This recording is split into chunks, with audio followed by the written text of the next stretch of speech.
작아져가고 나의 소망 멀리 사라져갈 때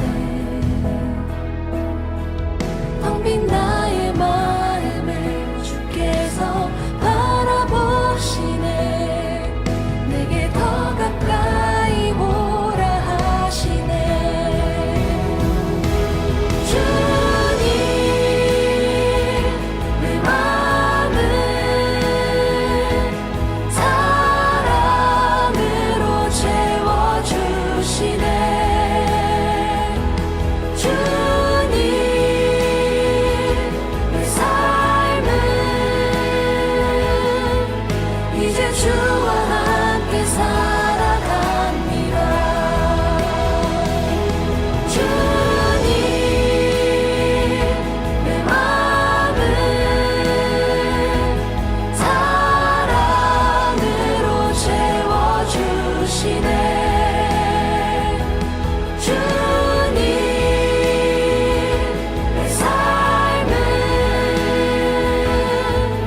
이제 주와 함께 살아갑니다.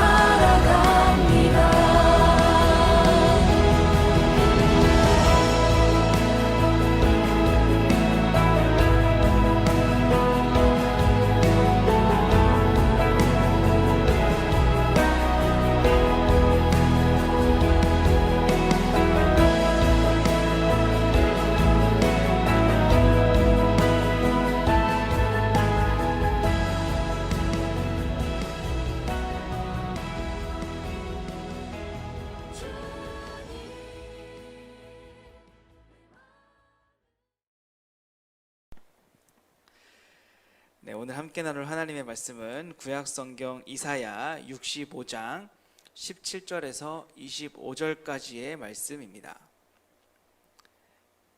제가 가진 성경은 구약 1047면에 있습니다. 구약성경 이사야 65장 17절에서 25절까지의 말씀입니다. 구약성경 1047면에 있는 이사야서 65장 17절에서 25절. 네, 우리 함께 한 목소리로 읽도록 하겠습니다. 시작. 보라, 내가 새 하늘과 새 땅을 창조하나니 이전 것은 기억되거나 마음에 생각나지 아니할 것이라. 너희는 내가 창조하는 것으로 말미암아 영원히 기뻐하며 즐거워할지니라. 보라, 내가 예루살렘을 즐거운 성으로 창조하며 그 백성을 기쁨으로 삼고 내가 예루살렘을 즐거워하며 나의 백성을 기뻐하리니 우는 소리와 부르짖는 소리가 그 가운데에서 다시는 들리지 아니할 것이며 거기는 날수가 많지 못하여 죽는 어린이와 수완이 차지 못한 노인이 다시는 없을 것이라.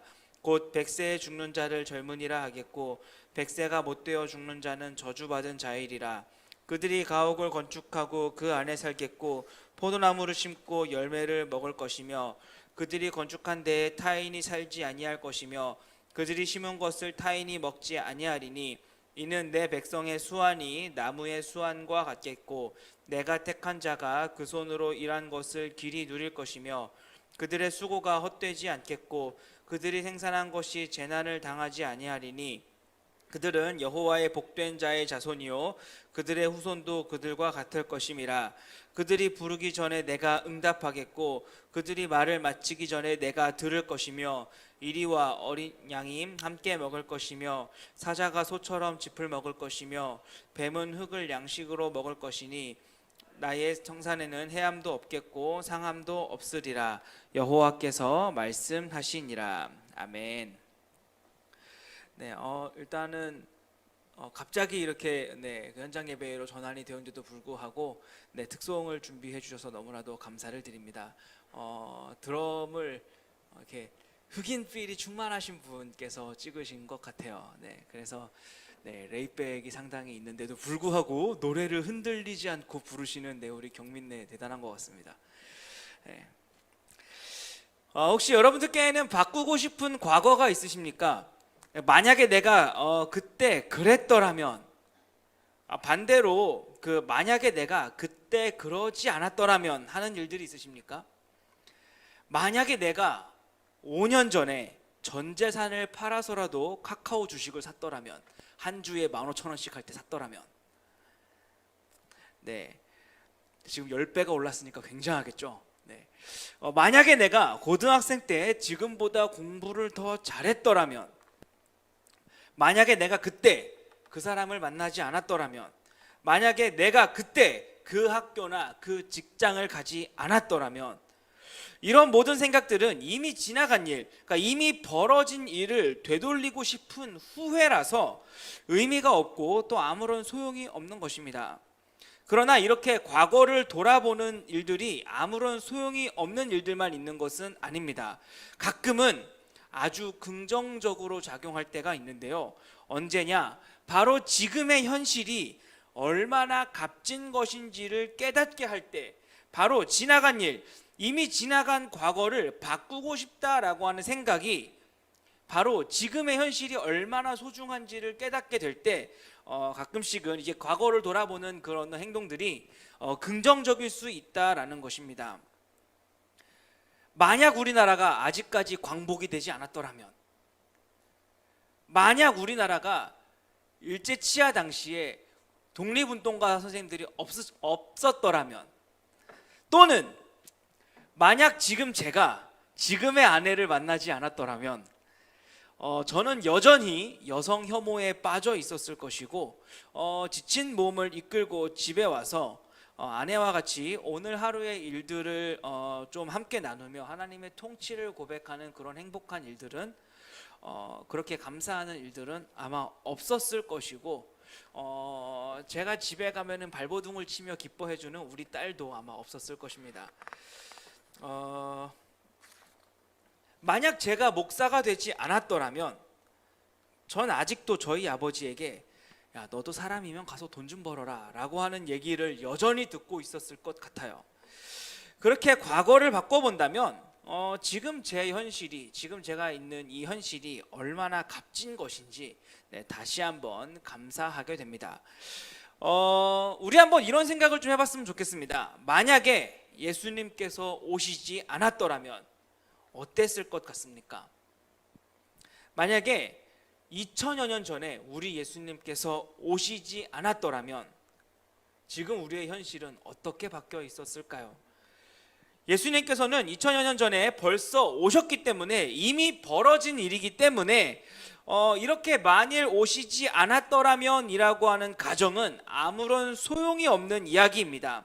하지만 오늘은 이러한 질문을 통해서 우리 예수님이 오신 이유에 대해 다시 한번 진정한 의미를 되새기고 또한 반성할 수 있는 그런 시간을 가져봤으면 좋겠습니다. 만약에 우리 예수님께서 2000여 년 전에 이 세상에 오시지 않았더라면 세상은 어떻게 바뀌었을까요? 더 좋아졌을지 더 나빠졌을지를 생각하는 건 가능하지도 않고 또한 아무런 의미도 없는 일이지만, 적어도 예수님께서 오심으로 인해서 이 발생한 일들에 대해서는 우리가 이런저런 생각들을 해볼 수 있을 것 같습니다. 2000여 년 전에 우리 예수님께서 이 땅에 오시지 않았더라면 우선 대학살은 없었을 것입니다. 우리 예수님께서 오심으로 인해서 헤롯에 의해서 2살 아래의 그 아이들이 모두 끔찍한 학살을 당하는 일은 없었을 것이라는 말입니다. 또한 2000여 년 전에 우리 예수님께서 이 땅에 오시지 않으셨더라면 예수님께서 승천하신 이후에 2000여 년 동안 끊임없이 계속되었던 이 기독교로 인한 전쟁도 없었을 것입니다. 예수님께서 이 땅에 오심으로 수많은 사람들이 예수님을 믿는다라고 하는 이유만으로 죽임을 당했고, 또한 기독교의 성질을 수호한다라고 하는 명분으로 수많은 사람들을 죽이는 일들도 없었을 것입니다. 기독교가 아니면 또 다른 종교가 그 자리를 차지해서 신의 이름이라고 하는 명분으로, 신의 권위라고 하는 명분으로 끝없이 전쟁을 했겠지만, 어쨌거나 인류 역사에 우리 기독교만큼 호전적인 종교는 없었습니다. 그리고 기독교만큼 급진적인 종교도 없었고, 우리 기독교만큼 타협하지 않는 종교도 없었습니다. 예수님께서 오시지 않았다면 우리 한국 사회에서도 친척과 친구 또 이웃들 간에 싸우고 갈라지는 일들도 없었을 것입니다. 교회에서 이렇게 저렇게 마음 상하는 일도 없었겠지요. 만약 예수님께서 오시지 않았다면 교회의 비리나 또 종교인들의 추태도 언론에 보도될 일조차 없었을 것이고, 작년과 같이 교회가 코로나19의 슈퍼 전파자가 되어서 세상 사람들이 교회를 혐오하는 일들도 없었을 것입니다. 예수님께서 이 땅에 오심으로 인하여, 예수님께서 이 땅에 오셨기 때문에 인류 역사에는 예수님의 이름 때문에 끊이지 않는 전쟁과 분쟁이 있었고 다툼이 발생했고, 예수님께서 이 땅에 오심으로 인하여 개인적으로도 수많은 사람들이 믿는 사람들 때문에, 교회 때문에 상처를 받았고, 교회는 상대적으로 다른 종교들에 비해 가장 많은 실망을 주는 종교가 되었고, 종교조차도 사람을 바꿀 수 없다라고 하는, 신조차도 사람을 바꿀 수 없다라고 하는 확신을 심어주는 곳이 되었습니다. 이것이 예수님께서 오신 이후 2000년 기독교 역사의 비극입니다.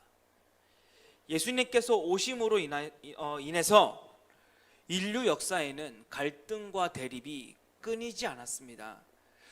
꼭 그 모든 갈등들이 그 모든 대립들이 예수님 때문이라고 할 수는 없더라도, 교회 때문이라고 할 수는 없더라도 일조한 것이 더 많다라고 하는 것이 어쩔 수 없는 역사적인 사실입니다. 예수님께서 오시지 않았더라면 인류가 더 평화로웠을 것이라고 하는, 더 살기 좋아졌을 것이라고 하는 보장은 없지만, 하지만 예수님께서 오심으로 인한 전쟁과 분쟁은 엄연한 사실입니다. 자, 그렇다면 우리 예수님께서는 그렇게 전쟁과 분쟁을 주기 위해서 이 땅에 오셨을까요? 우리 예수님의 그 오심에 대한, 우리 예수님의 이 땅에 오심에 대한 그 원래 의미는 무엇이었을까요? 오늘 본문은 바벨론의 포로로 잡혀간 유대인들을 향한 이사야 선지자의 예언을 기록하고 있습니다. 하나님의 선택된 백성을 자처하는 이 이스라엘 백성들은 예루살렘의 멸망을 목격했고 바벨론의 포로로 잡혀가서 고향을 그리워하며 슬픔과 억압 가운데 살아야 했습니다. 그런데 하나님께서는 이 이사야 선지자를 통해서 그들에게 여호와의 종 메시아를 보내주실 것을 약속하셨고, 이 여호와의 종을 통해서 이루어질 그 여호와의 종들, 이 메시아를 통해서 이루어질 그 새로운 공동체에 대한 약속을 주셨습니다. 그 공동체에 대한 약속 중에 하나가 바로 우리가 오늘 읽은 이사야서 65장 17절에서 25절까지의 말씀입니다.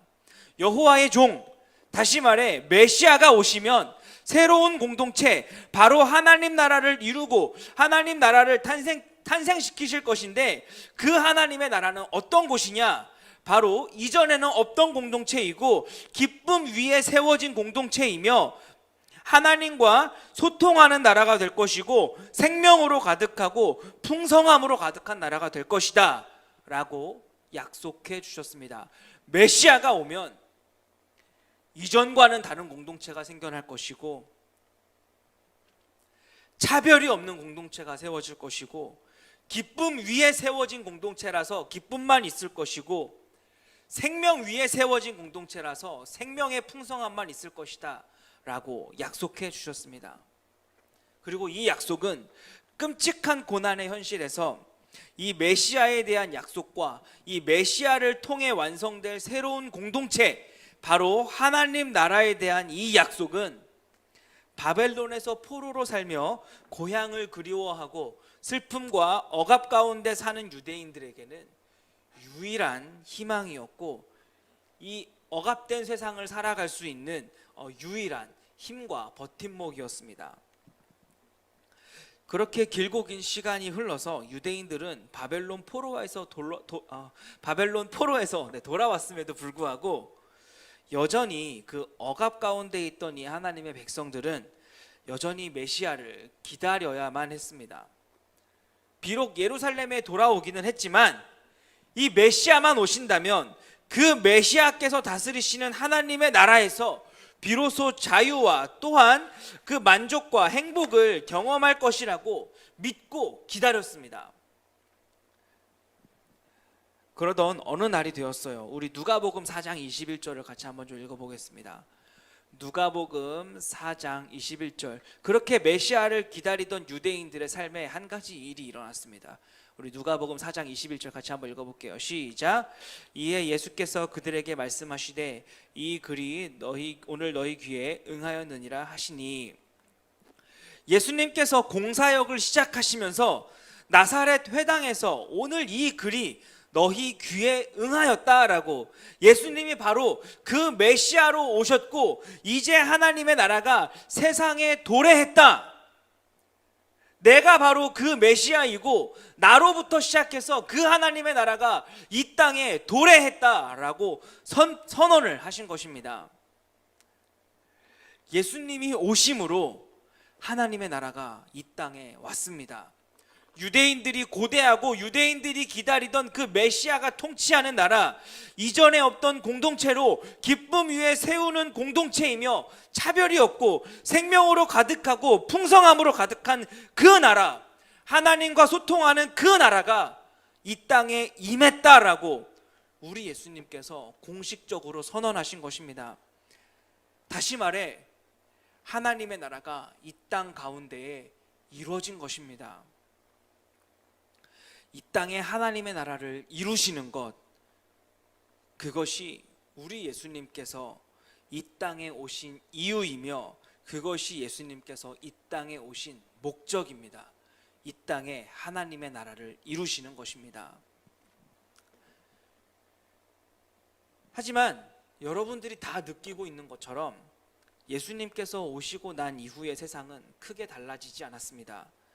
물론 기독교로 인해서 약자들의 인권이 향상되고 평등과 정의를 위한 도전이 시작된 것은 사실이지만, 이사야 선지자가 오늘 본문에 말했던 것처럼 이전에 없던 공동체가 세워지고 기쁨 위에 세우는 공동체가 시작되며 차별이 없고 생명으로 가득하고 풍성함으로 가득한 나라, 하나님과 소통하는 나라가 이 땅에 서게 되리라고 하는 이 말씀은 지금 생각해보면 확실히 과장된 말씀처럼 들린다라는 것입니다.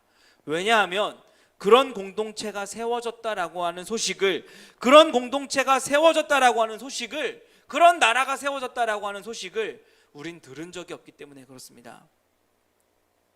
예수님께서는 분명 예수님의 오심으로 하나님의 나라가 가까이 왔고, 가까이 온 것을 넘어서 하나님의 나라가 이미 임하였다라고, 이미 왔다고, 너희에게 임했다라고 말씀하셨는데, 오늘 우리가 오늘 읽은 이 이사야 선지자가 말한 여호와의 종의 공동체, 하나님의 나라에 대한 현상은 이 땅 어디에도 일어나지 않았다라는 말입니다. 그렇다면 이것을 우리는 어떻게 설명을 해야 할까요? 이 이사야서 65장에 말씀하신 이 말씀을 우리는 어떻게 이해해야 하느냐라는 말입니다. 그래서 많은 사람들은 예수님께서 오심으로 하나님의 나라가 임한 것은 맞지만 이 나라는 아직까지 완성되지 않은 나라라서 이 나라의 완성은 예수님께서 다시 오실 때나 임할 것이다 라고 말을 합니다. 우리 요한계시록 21장 1절에서 4절을 같이 한번 좀 읽어볼까요? 요한계시록 21장 1절에서 4절입니다. 요한계시록 21장 1절에서 4절. 우리 자막으로는 나오지만 성경책이 있으신 분들은 성경책을 좀 일부러 찾도록 하죠. 네, 요한계시록 21장 1절에서 4절입니다. 우리 강독 훈련도 했으니까 좀 직접 찾아서 읽어봅시다. 요한계시록 21장 1절에서 4절입니다.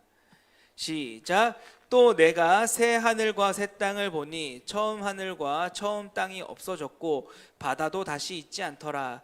또 내가 보매 거룩한 성 새 예루살렘이 하나님께로부터 하늘에서 내려오니 그 준비한 것이 신부가 남편을 위하여 단장한 것 같더라. 내가 들으니 보좌에서 그 음성이 나서 이르되 보라, 하나님의 장막이 사람들과 함께 있음에 하나님이 그들과 함께 계시리니 그들은 하나님의 백성이 되고 하나님은 친히 그들과 함께 계셔서 모든 눈물을 그 눈에서 닦아주시니 다시는 사망이 없고 애통하는 것이나 곡하는 것이나 아픈 것이 다시 있지 아니하리니 처음 것들이 다 지나갔음이로라. 아멘. 요한계시록에서는 예수님께서 다시 오실 때에는 새 하늘과 새 땅, 그러니까 처음 하늘과 처음 땅이 없어지고 다시는 사망이 없고 애통하는 것이나 곡하는 것이나 아픈 것이 있지 아니할 것이다 라고 했습니다. 우리 예수님께서 다시 오시는 날에는 그렇게 될 것입니다. 예수님께서 다시 오시면 이전에 없던 공동체가 세워지고 기쁨 위에 세우는 공동체가 시작되며 차별이 없고 생명으로 가득하고 풍성함으로 가득한 나라, 하나님과 소통하는 하나님의 나라가 이 땅 위에 반드시 서게 될 것입니다. 예수님께서 다시 오시면 이 세상은 비로소 평화의 나라, 더 이상은 그런 아픔과 다툼이 없는 위로와 진정한 자유만 있는 그런 나라가 될 것입니다. 저도 분명히 그렇게 믿습니다. 그렇다면 예수님께서 2000년 전에 이 땅에 오셨을 때, 그러니까 이사야 선지자가 오늘 본문에서 말한 메시아가 오시면 세워질 것이라고 했던 그 나라는 뭐가 되냐는 말입니다. 이사야 선지자가 말한 예언이 우리 예수님께서 다시 오실 날에 임할 일에 관한 말을 한 것입니까? 아니면 그것들이 예수님께서 이 땅에 계셨던 공생의 사역을 하셨던 그 3년 동안만 가능한 일을 말한 것이겠습니까? 물론 예수님께서 처음 이 땅에 오셨을 때 나타날 일과 또 재림 때 나타날 일이 같을 수는 없습니다. 예수님께서 다시 오실 때에는 죽음도 없을 것이고 심판도 없을 것이니까 완전히 다른 것이라고 말할 수 있어요. 하지만 이사야 선지자가 오늘 말한 메시아가 오시게 되면 세워질 나라, 예수님께서 처음 이 땅에 오셔서 이제 하나님의 나라가 임했다라고 하신 그 나라는 언제 다시 오실지 모르는 재림에 관한 말씀이 아니라는 것입니다. 이사야 선지자가 말한 메시아가 오시게 되면 그 나라가 임한다고 했고, 예수님께서도 예수님의 오심으로 말미암아 그 하나님의 나라가 이미 임했다라고 하셨는데, 그 말이 사실은 예수님께서 다시 오실 때를 말하는 것이어서 아직 완성되지 않은 하나님의 나라를 소망하는 지금 이 땅에 살고 있는 그리스도인들은 아무런 변화도 기대하지 못하고 아무런 시도조차도 못하고 그냥 마냥 예수님께서 다시 오실 때까지 넉놓고 기다려야만 하는, 하나님의 나라는 예수님께서 다시 오실 때에나 가능한 것이라서 우리가 할 수 있는 일이라고는 그저 기다리는 것밖에 없다라고 하는 이 말에서 여러분들은 혹시 무기력함을 느끼지 않으십니까? 예수님을 나의 주인으로 믿으면 분명히 바뀐다라고 해서 우리가 사는 세상이 보다 더 좋아질 것이라고 생각해서, 그리고 예수님을 믿는 사람들이 모여있는 교회는 이 세상과 뭔가 다를 것이라고 생각했는데 하나도 달라지지 않고 하나도 변화가 없는 그런 모습을 보면서 결국 예수님께서 다시 오셔야만 가능한 일이라고, 결국 예수님이 다시 오셔야 그런 나라도 가능할 것이라고 말한다면, 그럼 이 땅에 살고 있는 우리 그리스도인들이 너무 무기력해지지 않느냐라는 말입니다. 예수님의 이름에 능력이 있다라고 했는데 그 능력이 결국 예수님이 다시 오셔야 소용이 있는 것이라면 우리가 어떻게 이 땅을 살 수 있느냐라는 말입니다. 물론 예수님께서 다시 오시는 그날까지 이 세상은 크게 변하지 않을 것입니다. 여전히 착취가 있을 것이고 여전히 빈부의 격차가 있을 것이고 혼란과 소동이 끊이지 않을 것입니다. 하나님의 나라를 소망하며 믿음으로 사는 나그네의 삶은 여전히 고달프고 힘이 들 것입니다. 하지만 그럼에도 불구하고 저는 그리스도인들이 예수님께서 처음 이 땅에 오심으로 임했다라고 하신, 너희에게 임했다라고 하신 그 하나님의 나라를 저는 오늘날의 기독교인들이 너무 과소평가하고 있다라고 생각합니다. 그 하나님의 나라를 그냥 막연하게 우리 예수님께서 다시 오실 때에나 임하게 될 나라다라고 하는 말로 예수님께서 이 땅에 오셔서 하나님의 나라가 너희에게 임했다라고 한 이사야 선지자가 말한 그 이전에 없던 공동체가 세워지고 기쁨 위에 세우는 공동체가 시작되며 차별이 없고 생명으로 가득하고 풍성함으로 가득한 나라, 하나님과 소통하는 나라가 이 땅 위에 서게 될 것이라고 하는 이 말씀을, 이 나라를 너무 과소평가하고 있다라는 겁니다. 예수님께서 이 땅에 다시 오실 때 나타나리라 라고 하신 그 하나님의 나라, 이전에 없던 공동체가 세워지고 기쁨 위에 세우는 공동체가 시작되며 차별이 없고 생명이 가득한 그 나라, 하나님과 소통하는 그 나라가 이 땅 위에 서게 되리라라고 하는 이 말씀을 처음 오셔서 하나님의 나라가 임했다라고 하셨을 때부터 우리가 경험할 수 없다면, 지금 우리가 살고 있는 이 땅에서 경험할 수 없다면, 예수님께서 재림하실 때 하나님의 나라가 임했다라고 하는 그 말씀은, 그 현상은 우리가 무엇에 근거해서 믿을 수 있겠습니까?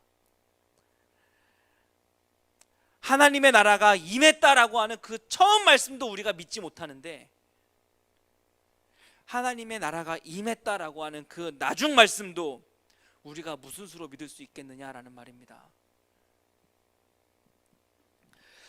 예수님께서 처음 오셔서 하나님의 나라가 임했다라고 하는 말씀은 일시적이고, 다시 오실 때 하나님의 나라가 임했다라고 하는 말씀은 영구적이라던가, 예수님께서 처음 오셨을 때 하나님의 나라가 임했다라고 하는 말씀은 부분적이고, 다시 오실 때 하나님의 나라가 임했다라고 하는 말씀은 전체적이다라고 하는 말에도 동의할 수 있겠지만, 저는 또 하나의 차이가 있다면 바로 공간과 장소의 차이다라고 생각합니다.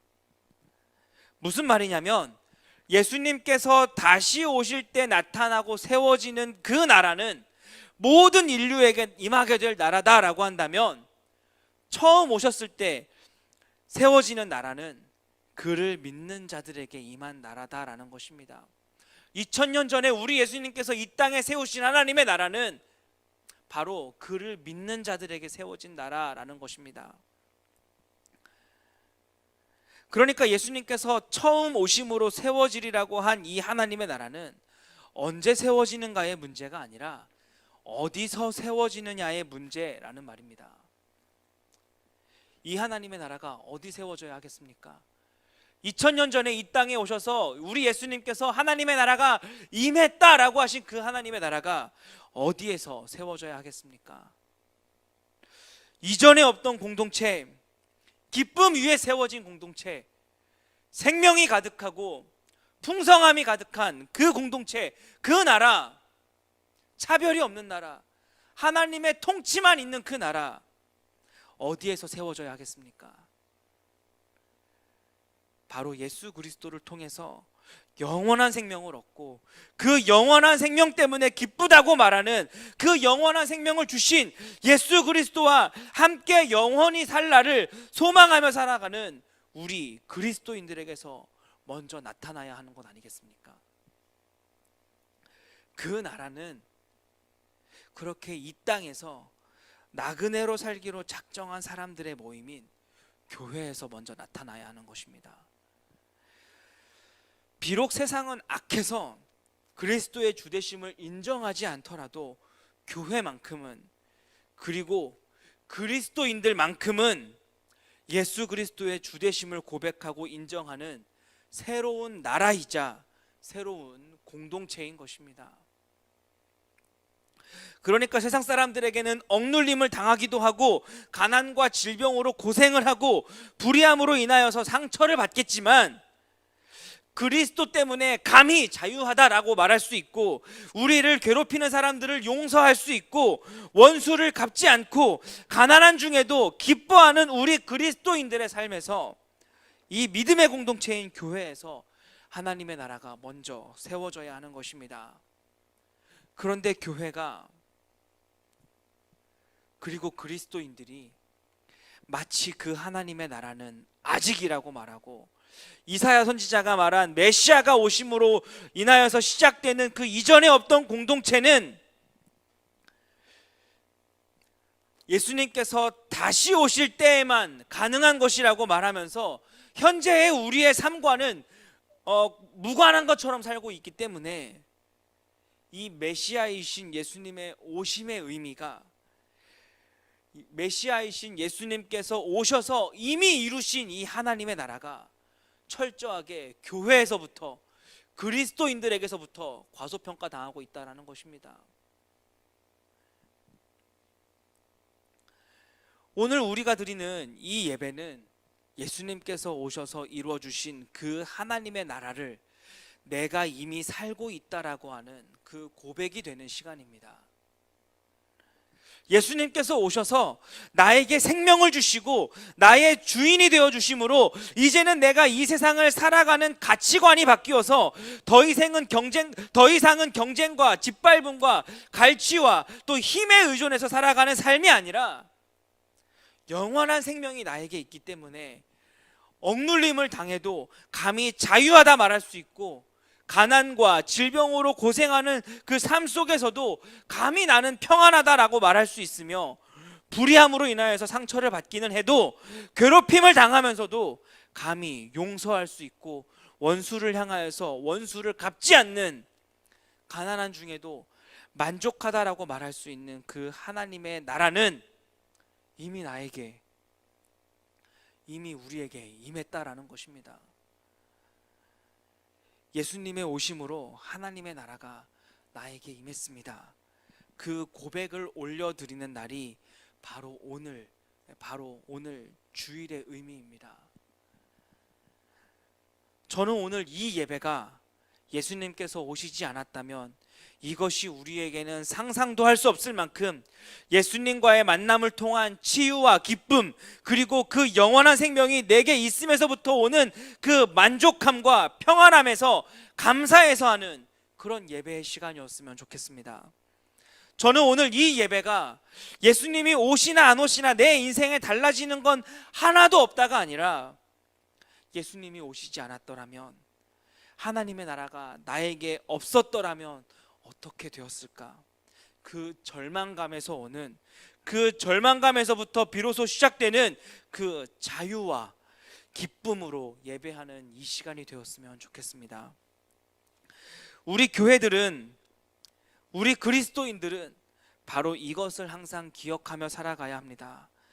우리의 삶 속에 예수님이 오시지 않았더라면, 우리의 삶 속에 하나님의 나라가 없었더라면 절망과 두려움을 가질 수밖에 없는, 그러나 예수님께서 오셨기 때문에 내가 살았다라고, 하나님의 나라가 내게 임했기 때문에 내게 자유가 있다고, 영원한 생명이 나에게 주어졌기 때문에 내게 기쁨이 있다고, 이사야 선지자가 말한 그 새로운 공동체, 하나님과 소통하는 공동체, 그 생명의 공동체가 나에게 주어졌기 때문에 비로소 내 안에 위로가 있다라고 하는 그 사실을 우리가 기억하며 살아야 한다라는 것입니다.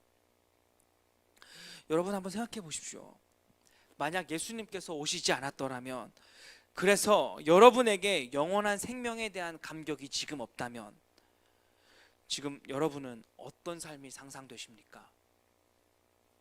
정말로 그 경쟁과 짓밟음과 갈취와 또 힘에 의존해서 살아가는 이 세상 속에서 평안하다라고 말할 수 있고, 내가 세상을 이겼다라고, 내가 이겼다라고 말할 수 있으시겠습니까?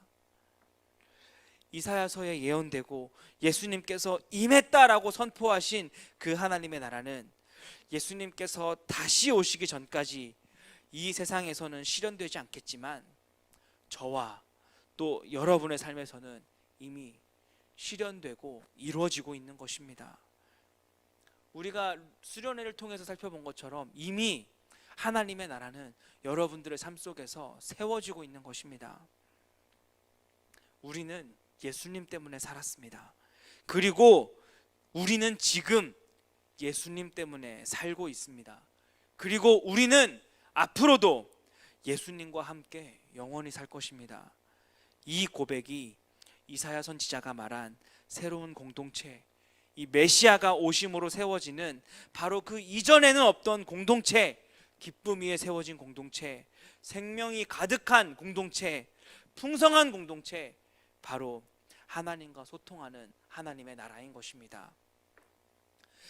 사랑하는 미커 여러분, 세상 사람들은 말합니다. 교회가 없어야 하고 교회만 없었어도 이렇게까지 되지는 않았다라고 말을 하며 교회를 혐오합니다. 그런 그들에게 우리는 뭐라고 말을 해야 할까요? 교회가 아니었어도 똑같을 것이라고 말해야 합니까? 아니면 왜 교회만 가지고 그러느냐라고 말을 해야 합니까? 아니면 예수님이 다시 오시기 전까지는 어쩔 수 없다라고 말을 해야 하겠습니까? 그게 아닙니다.